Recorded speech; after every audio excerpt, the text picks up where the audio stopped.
Microsoft Word proqramında qeydlər mətnə şərhlərin əlavə edilməsi üçün istifadə edilir.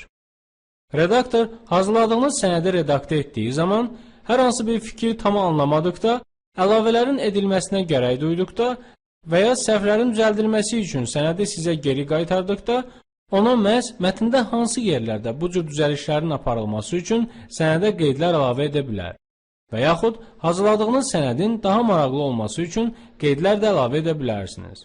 Gəlin baxaq. Deyək, hazırladığınız sənədi redaktora redaktə əməliyyatının aparılması üçün təqdim etmişsiniz. O da redaktə əməliyyatından sonra bəzi çatışmazlıqları görüb, sizə bu cür çatışmazlıqları aradan qaldırılmasını bildirmək üçün sənədə qeydlər əlavə etməlidir. Gəlin baxaq, redaktor bunu necə edəcəkdir?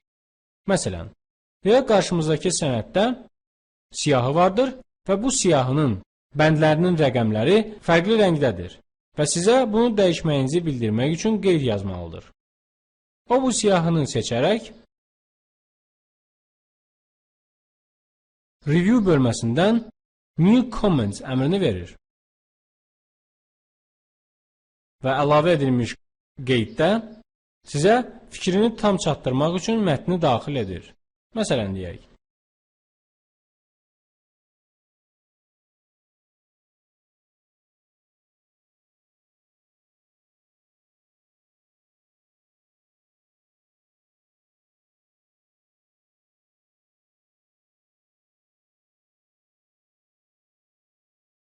Mətni daxil etdikdən sonra qeydi yazma rejimindən çıxmaq üçün sənədin istənilən bir yerində sol düymə ilə bir dəfə basa bilərsiniz. Eləcə də digər yerlərdə də qeydlər əlavə edə bilərsiniz. Qeydi silmək üçün üzərində sağ düyməni basaraq açılmış kontekst menyudan Delete Comment əmrini verə bilərsiniz. Redaktə əməliyyatını aparmaq üçün yetər ki, kursoru qeyd çərçivəsində bir dəfə basaraq mətni silib və yaxud da yeni mətni əlavə edə bilərsiniz. Əgər sənəddə bir neçə qeyd vardırsa, bir qeyddən digərinə keçmək üçün Next və ya Previous, yəni özündən əvvəlki və sonraki qeydə keçid etmək üçün lazım olan düymələri basa bilərsiniz. Qeydin silinməsi üçün Comments qrupunda olan Delete düyməsindən də istifadə etmək olar.